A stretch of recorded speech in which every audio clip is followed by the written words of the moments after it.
Welcome to Codex, History of Video Games. I'm Mike Coletta. And I am Tyler Osby. And today we got a discussion episode. Tyler, do you want to explain our discussion? Yeah, I wanted to talk about games. This was in our list of suggested ideas. I don't think we wrote down who gave us the idea. So if you gave us this idea, please send us an email, codexhistorypodcast@gmail.com. But the topic is highly rated games that didn't grab us or that we didn't particularly enjoy, right? So like, I don't want to. I don't want this to devolve into like a hate fest of like everybody says this game is good, but actually it's bad. Like maybe there's some of that in there. I don't have any on my list of games where I'm like, actually this game's bad. But I have a lot of games that I really, really tried to get into and just could not do. Yeah, me too.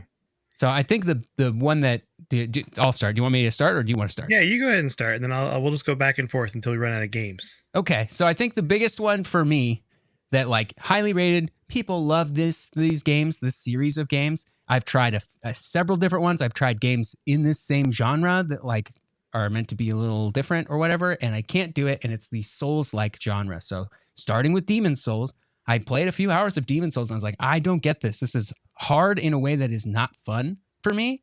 And I really, really tried. And I remember when that game came out and it was like, there was like a small group of people. It's kind of a cult hit. Like there's a small group of people like, this game is amazing. It's like hard, like games were back in the NES days, right? Mm-hmm. That was the big selling point. It was like old school hard. Yeah. And I mean, and maybe I just don't like old school hard because I go back and play old Nintendo games. And I'm like, this is hard in not a fun way. So, maybe that's just the whole genre of difficulty that doesn't speak to me. But I really tried with Demon's Souls because I wanted to be the cool hipster that liked the game the like cult hit game. And I couldn't do it. And then Dark Souls came out. And like the thing about it was like, it's like Demon's Souls, but better. Like, and not like harder, but it was like, it's harder, but it's also more fun because they made certain things like a little bit less. I can't speak to any specifics because I probably didn't spend enough time with it to really learn the differences. But I think they made it more accessible, but still very difficult. And I tried the first Dark Souls, and same thing. I couldn't do it. Yeah, it's just so weird, Yeah, I played Dark Souls 1, and I played it like with a guide, kind of following along.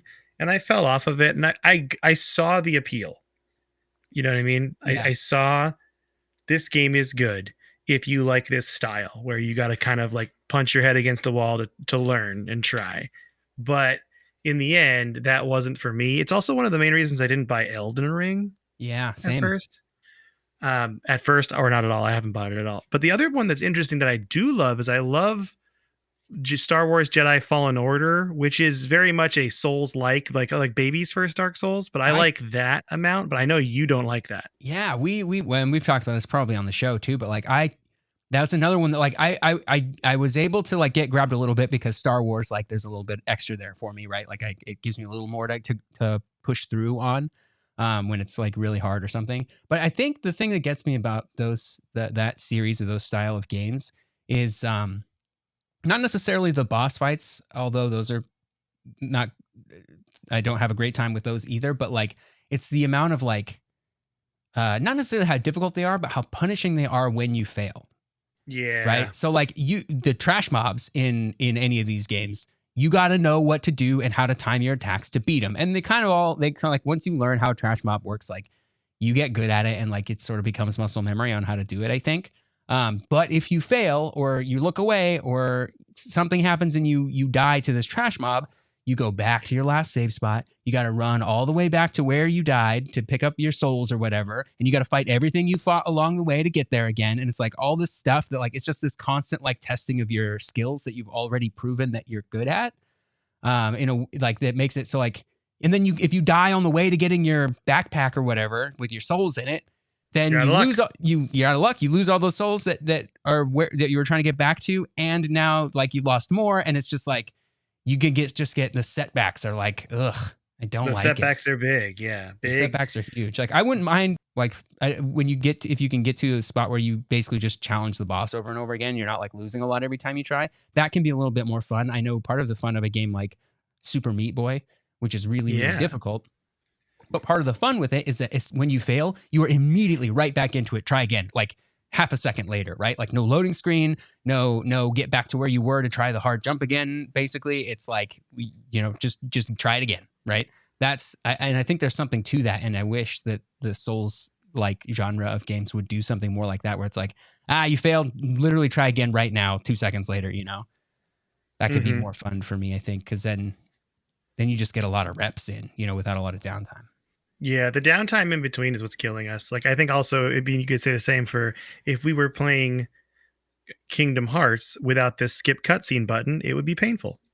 And it is painful if you play the original Oh PS2 yeah. of the first Kingdom Hearts. You cannot skip the cutscenes, and at the end of the game, those cutscenes are long. They could be like 5-10 minutes, and it's just like when we were playing it today. Like I have this, not today, but like more recently when we were going through those cutscenes, like I have them all memorized because I watched them so much as a kid. And I think today I would have put the game down. I would have been like, I can't watch Ansem say the same stuff to me, like the same anime, like villain antagonist stuff to me again for 10 minutes straight before I can actually fight him, because he's pretty hard. Like I'm an adult with adult problems and I can't do this right now. Okay. Yeah. I got life to live. Yeah. Like just let me, like I've already seen this. Let me skip it. And they do. In all the remakes of the Kingdom Hearts, you can skip the cutscenes. So that is a welcome change. I really appreciate that. Not to say you should skip them the first time. You got to watch them for the story. But after that, you skip them. Yeah. So you ready for mine? Yeah. You're not going to like mine. Okay. Final Fantasy. Whoo! Yep. I tried. I played Final Fantasy VIII as a child, and it really didn't sit well because I got stuck. I was into the story though. I like the story part of it, but it just didn't do it for me. And ever since VIII, I never picked up a Final Fantasy game again. Dang, man. The Final Fantasy series is fun for this, I think, because they're all so different that, like, oh, if you didn't like 8, you like 7 is a very different game. Like even the gameplay of it, like it looks the same, like, because it's a turn-based, like active time battle, but like the materia system is different from the draw system, or the Guardian Force system in 8 is different from like the equipment system in 9. Even though they all kind of look the same on the surface of what their gameplay is, they're all like, the progression is very different. Like they're all different. It's very fun, I think. So you could try a different one. It might speak to you. Yeah, I think for me now, what's stopping me is time. Yeah, because I know they're very long. Yeah. That's the hard part for me. I would definitely give it another shot. It's just time for me is just taking. Yeah, there's not enough time in the day. There's so many good games out there. 8's the one that you can break really easily too, like right from the beginning. There's a couple of spots where if you know which triple triad cards to like synthesize or whatever, I forget what it's called, when you capture enemies and like turn them into cards and then like refine the cards into magic spells. You can get some really high level magic spells when you're not supposed to have them, and then attach them to your sword, and then suddenly you just one shot everything for the rest of the game. And then funny, I didn't know that. Yeah, and then you do the thing. There's like in the original, you had to do a lot of grinding in the like on with a certain Guardian Force to like get the thing that turns off random encounters, because you don't need them because you're not trying to level up. And then you just walk from boss to boss, one-shotting them. It's really fun, and you never level up, so the bosses never get any stronger. I think in the remakes you don't have to do that though, because I think you just turn off random encounters. I think it's just like a cheat thing that oh yeah, that's the best. So if you want to just walk through the story and just like dunk on everything, it's actually pretty easy to do in that game if you know what you're doing. You don't just stumble on that accidentally. What makes it really fun for like a second playthrough or a first playthrough, if the playing the game. That game's just broken on a lot of levels. Like playing the game as you're meant to is just a very punishing and unfun experience. So. Yeah, I think this one's interesting for the podcast because I don't necessarily qualify it as games that didn't get me as much as I didn't try it again though too. Like you've tried multiple times with Souls likes, and I have not tried multiple times with Final Fantasy. So maybe it's worth a shot. You know, maybe this is just a little reminder that I need to give it a go. Well, sometimes, the games don't speak to you, and then they do later. You just try them again. You're in a different headspace, or you try a different game in the series that's like different enough that it like is more fun for you, and then you sort of start to understand some of the concepts a little better, and then you can play that one that you didn't like because now more of it makes sense to you, and you sort of get what the point is of those kinds of systems. Yeah. I feel like that's happened to me before, and I wish I had like a really good example of it, but I really racked my brain for this one, and I couldn't think of a good example. Well, Final Fantasy is my first one. What's your next one? I think with my next one, I'm gonna go with fighting games in general, specifically the Smash Bros series because I probably spent the most time with Ooh. Smash Bros games. We've all played a lot of Smash Bros. I loved Smash Bros on Mm-hmm. 64.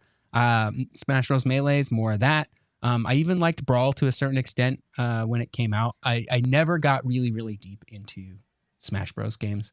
And now I sort of actively avoid them. I had this is an externality, but like reason to not like this. But my roommates in college were very into Smash Bros, and I would play with them a little bit. And then it became clear that they were much more serious, and then of course much better than me because they were actually like watching pros play and like learning techniques and there's nothing wrong with that. Like I'm not dunking on them for that, but like it made it this game that I had sort of seen as this like fun like party game to like come in here and like let's just have friends, let's just have Mario and like Bowser beat up on each other, right? And like that was like always fun.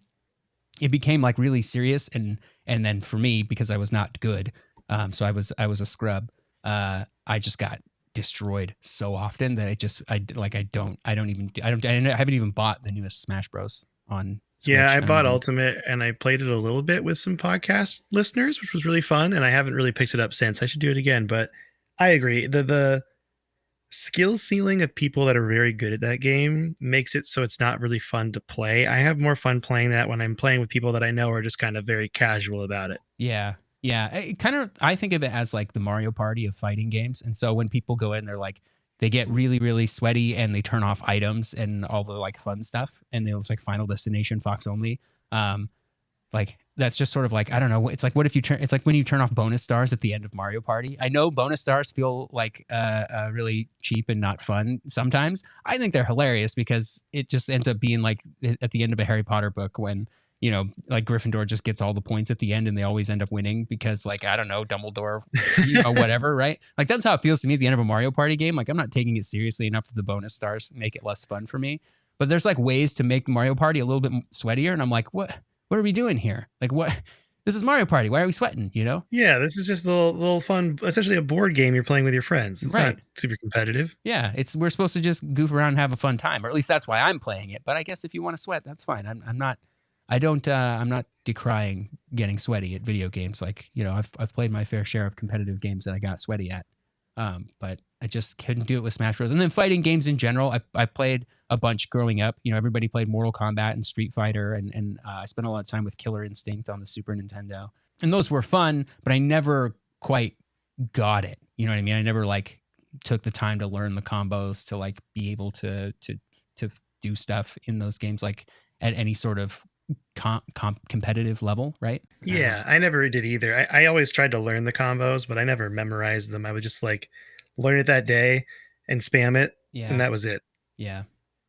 Looking at you, Blanca and Street Fighter 2, which is always so shocky. We're just shocking people left and right. Just shocking. Just get shot like just Hadoukens all over the place with Ken and Ryu, and like you know. But I was just a little electric green guy, just getting real staticky with it. Yeah, I remember. Did you ever? Maybe I don't know if this is a Pacific Northwest or a Washington thing, but are you familiar with Abby's Pizza?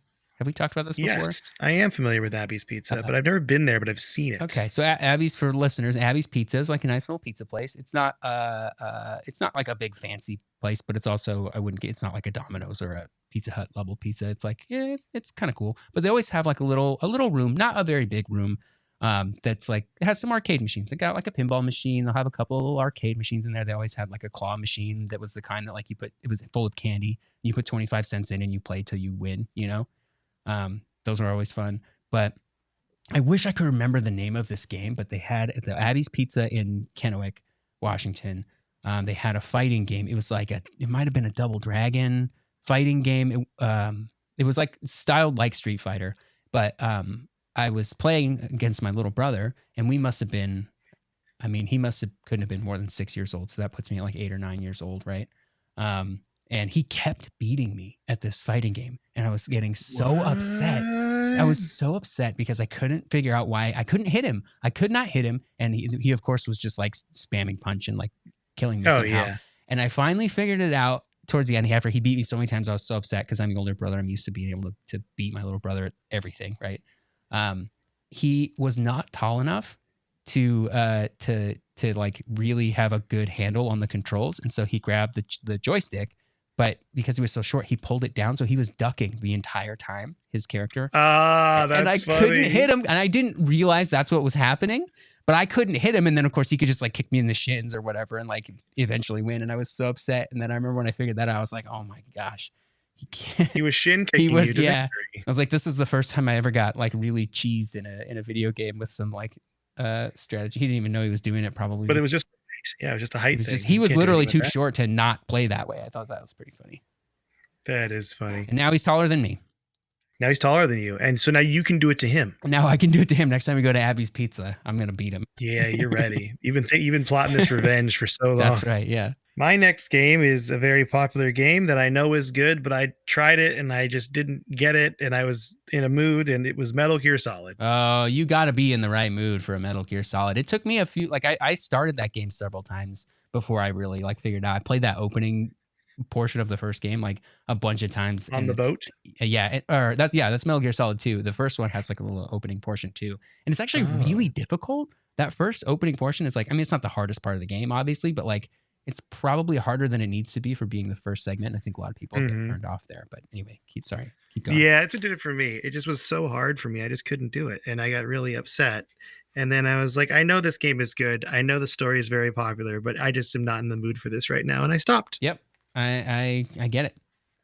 It's you gotta commit.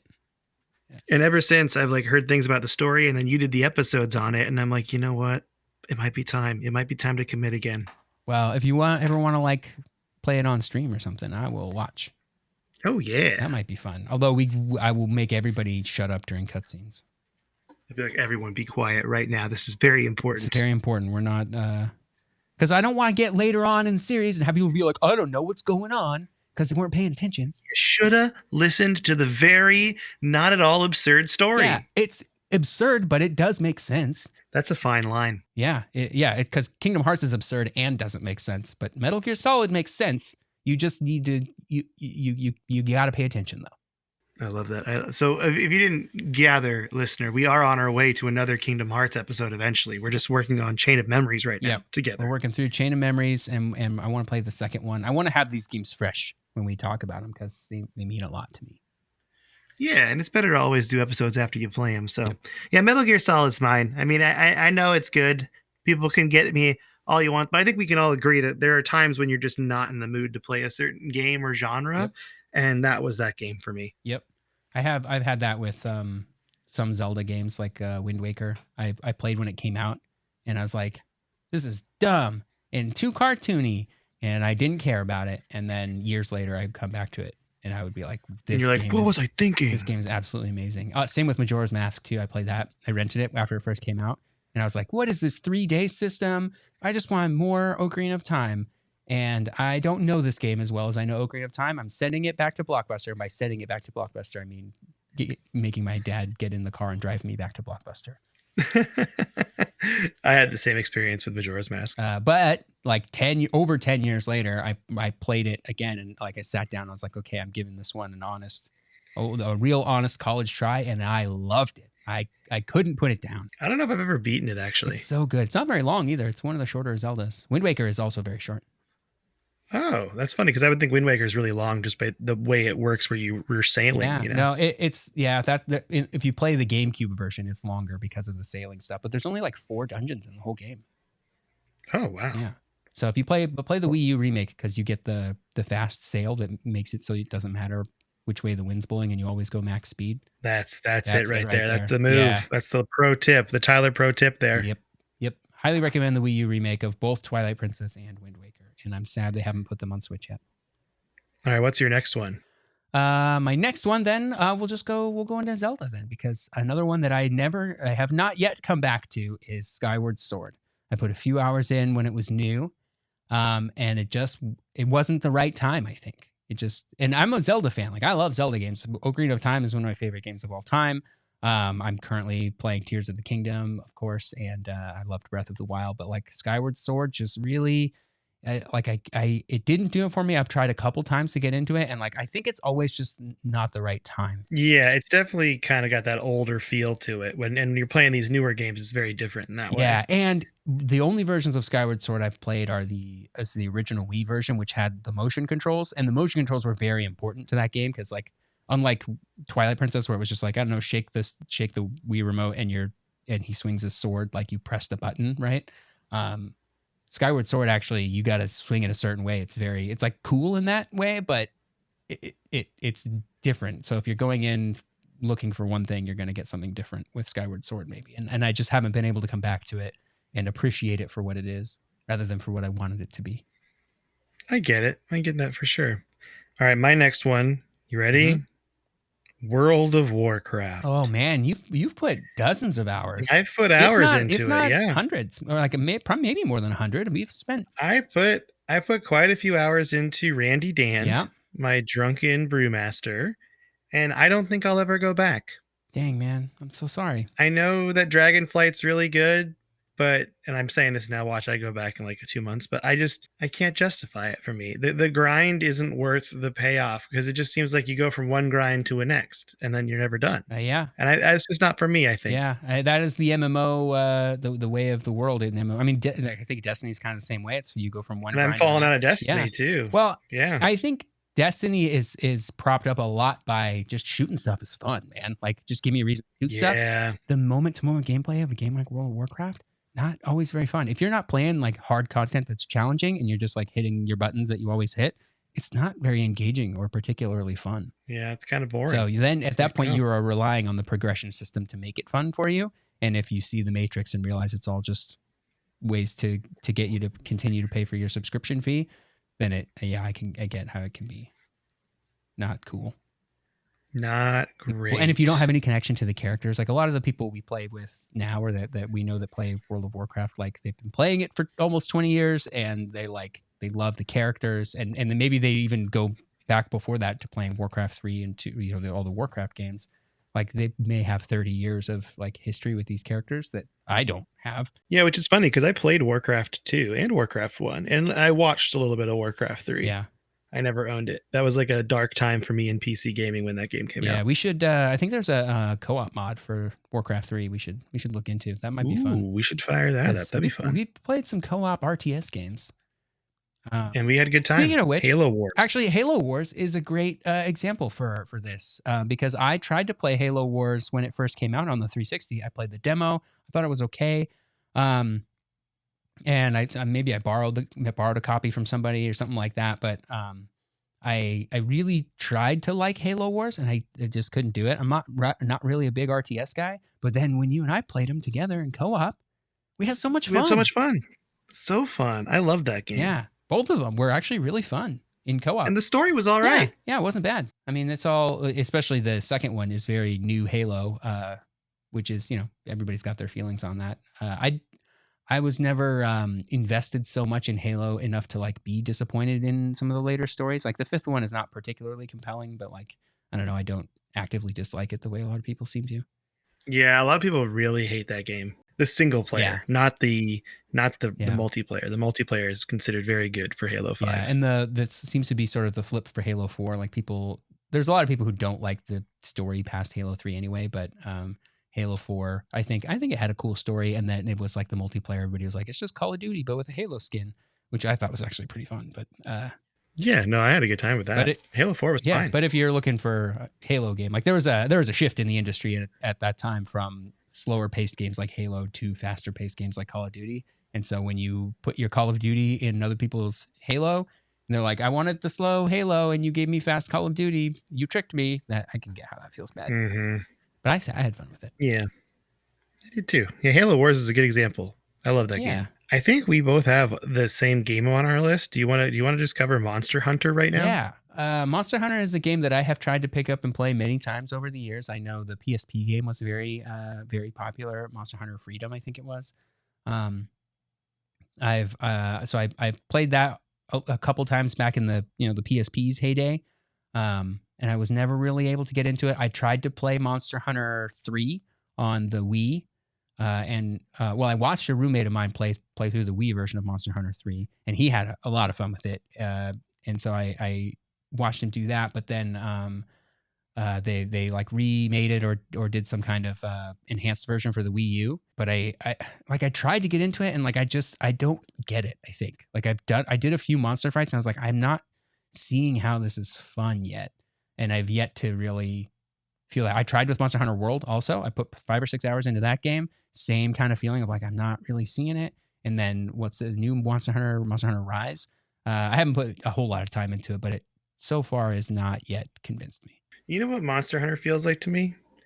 Work. Yeah. Feels like I'm putting in work. Like I am a monster hunter and it's my job, but it feels like a video game where you have that role. It feels like a job. Yeah, it's kind of it's a pretty big grind because there's no like it's not an experience points thing. It's like you want to upgrade your gear so you can take on harder and harder things. So you need to go fight all the old stuff. It's like the same sort of thing where it's like fight all the old stuff and you'll get stronger so you can fight the new stuff. But it's much more gear based and like getting the crafting materials to make the gear that you want, which is kind of cool because then you have to plan out your hunts of like, well, if I want this coat for this other fight that I want to do, I need to get these ingredients, which drop off of these kinds of things that I need to go and hunt down so I can get them. Like I can sort of see the fantasy there. But like you said, it feels a little bit like work. And none of the play styles have spoken to me yet. I haven't tried like every single weapon, but I've also been told that of like, they'll be like, oh, what kind of weapon did you use? I'll be like, I use this weapon. They're like, oh, that one's hard if you're brand new. You want to use this if you're new. So it's like, wait, well, I just wanted to play what I wanted to play. Why can't I do that? Yeah. So I haven't tried every single play style or anything like that, but the few I've tried have been like, they just feel slow and I don't know, didn't really like it. Yeah, I'd always heard of Monster Hunter, and then we played Rise, and I was like, it just doesn't do it for me. I think I'm kind of running out of steam for the grindy game genre, the MMORPGs, the Monster Hunters, that kind of thing. I'm not really into that anymore. There was a time in my life where I was, but nowadays it's not really a thing anymore for me. Yeah, I can see those being nice to have like one of those sort of in your like repertoire at any moment of like, this is the game I play when I just kind of want to turn my brain off and like just like make progress on something, like get a feeling of making progress on something that's not super difficult. I can respect that, right? I've been playing World of Warcraft for 20 years. I know how to play it. I know how to play my class. It's not very hard, and playing the lower level stuff to grind for the harder content is like sort of soothing in a way of like comfort, you know? And Destiny was like that for me for a long time of like, I know I can get in, I can feel like I made progress. Shooting aliens is fun. And but then, you know, that's not all the time though. Yeah. You gotta keep it moving, you know, you gotta keep it moving. I think for me, that's like kind of the extent of my list, but I do have a game that I thought I didn't like and I love, and people know what it is if you've been listening, and that is The Witcher. Oh yeah, you tried several times, and one time it did stick. Yeah, really, it just proves that anything on this list that we've talked about today could end up being our new favorite game in a month. Who knows? Yep. I think I will probably get to that point with another game on my list, Hades. I've played a little bit of it. I think it's just always been the wrong time. You know what I mean? Like, this is not what I'm looking for as a game. Someday I'm going to sit down with that game. It's going to click, and I'm going to just devour it the way other people have. But I haven't been able to do that yet. Yeah, Hades, I was playing it, and then it got off Game Pass, and so it wasn't free anymore, and I stopped. But it's fun. It's really fun. I was enjoying myself. It's not on Game Pass anymore? Nope. Oh, well, there goes that idea. I'm not paying for this game. No, we'll see. If it's like $5 on Steam, I'll probably pick it up. Yeah, it goes on sale quite a bit, I think. Yeah. So that's good for that reason. Did you want to talk more about The Witcher? I sort of cut you off there. Oh, no, that's fine. I mean, yeah, The Witcher for me, I just didn't really get into. It's funny because that's a Monster Hunter game where you can choose to grind or not. Yeah. And I chose to not to, and just to get the story. And I liked that a lot because I just beat the game and I had a good time. And that's, I think, I like the option. It's the same thing with Tears of the Kingdom. Like, I like the option of, if I want to go all in on getting all the crafting armor sets, I can. Otherwise, I'm just going to play the game and just see what happens. And I like that balance. Yeah, I'm having a lot of fun with Tears of the Kingdom. I usually get overwhelmed by seeing such a huge world and being like, oh, there's going to be a bunch of stuff I got to do here. But in Tears of the Kingdom and Breath of the Wild, I see all of that and I go, man, I can't wait. I can't wait to just see it all, you know?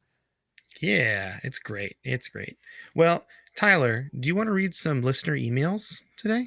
Sure. You want to take the first one? Yeah, I'll take the first one here. This is actually from Joel, and Joel says, "Howdy meowdy, Joel from the state of Oklahoma here. Just want to send a quick follow up to my last email. I'm very happy y'all said y'all wanted to do a mega campaign. Just wanted to bring up some quick points just in case y'all do. Each game takes a long time to reach the end date, so a mega campaign is a time devouring Oh, this endeavor. is the We just talked Paradox about time. Games thing, right? Where you Yeah, this play is a like you paradox start game. with like Crusader Kings and like work your way into one of their space ones. That's right. Uh, Two, to have the best gameplay experiences, you need the DLCs for each game. Okay, that makes Okay. sense, right? Three, and they're going to use some acronyms here that, quite frankly, I forgot what the games are, so I'll just use the acronyms, and it's fine. HOI4 and EU4 have a $5 a month subscriptions that allow you to access all the DLCs. Victoria 2 and 3 and Crusader Kings 3 do That's not. Hearts of Iron 4 and Europa Universalis Oh, well, there you go. Perfect. 4. Number four, only one player, the host, needs the DLC in a multiplayer game. Okay, good to know. And five, never seen anyone do a multiplayer mega campaign, but it sounds like a fun idea. And then six, y'all should stream your mega campaign if you do it. It would be fun for everyone. Plus, you can talk to the community when you're not focusing extra hard on the game. That's a good idea, Joel. I like that. Also, if y'all ever need some pointers, feel free to email me. I have some experience and I would be happy to help. Good day, y'all. Joel, he really went into the y'all Yeah, very that's hard. very on brand Oh, for Texas. it is. It is actually his call sign at the end is now the 16th most interesting man in Moving Texas. on There you up. go. Moving up.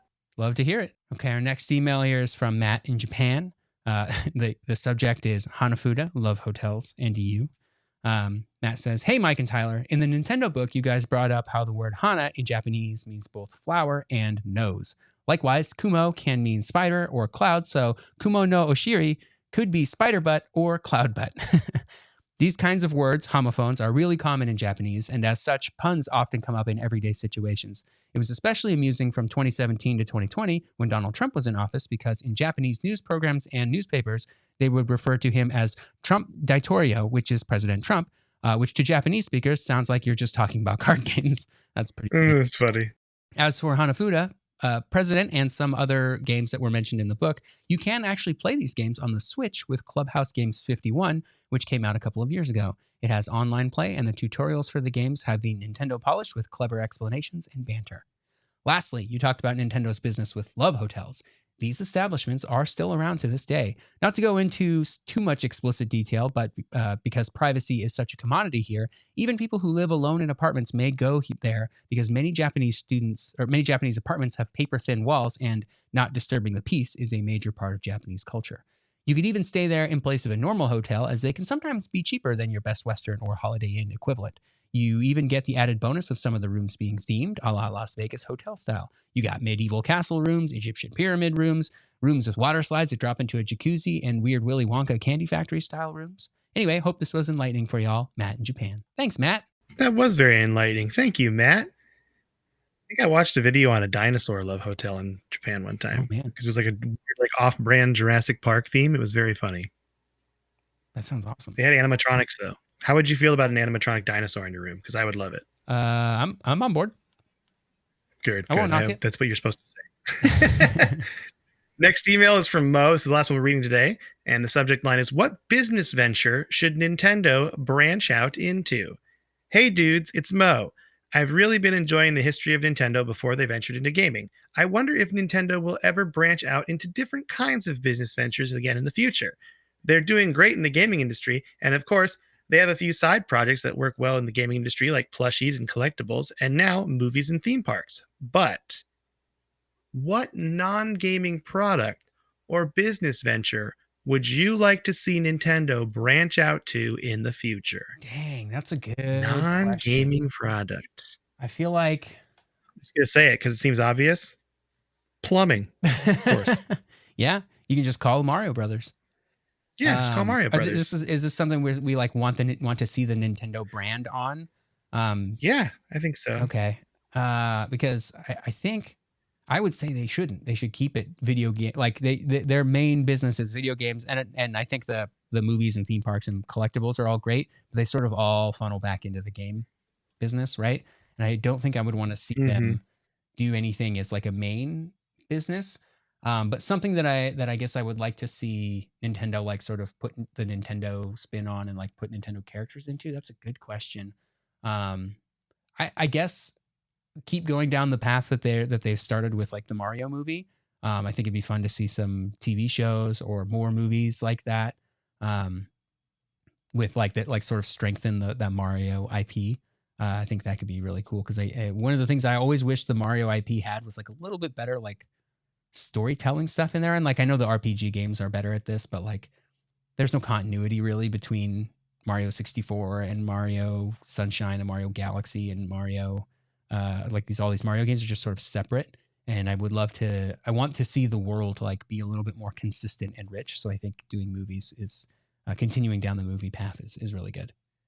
You want the Nintendo Cinematic Universe? I do. Yeah, that's right.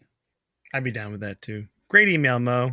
Thank you. I'm down for it. I would love it. I would love a weird crossover movie where it's got Pikmin in it and Yeah.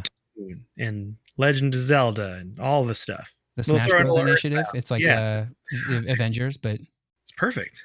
yeah, just the Master Hand shows up at the end of every like Nintendo movie, and it's like I want to tell you about the Smash Bros. Initiative. I would love it. I would love that. I thought that was so cool in the first game, by the way. I was so excited. I was like, oh, it's a toy box. That makes sense. It's a really cool idea. Yeah. Well, I think that's pretty much going to be it for today. So if you want to follow us on Twitter, join our Discord, send us an email, you can do all that at codexpodcast.net, or you can email us at codexhistorypodcast at gmail.com. Excuse me. And Tyler, do you want to say bye to everybody? Goodbye, everybody.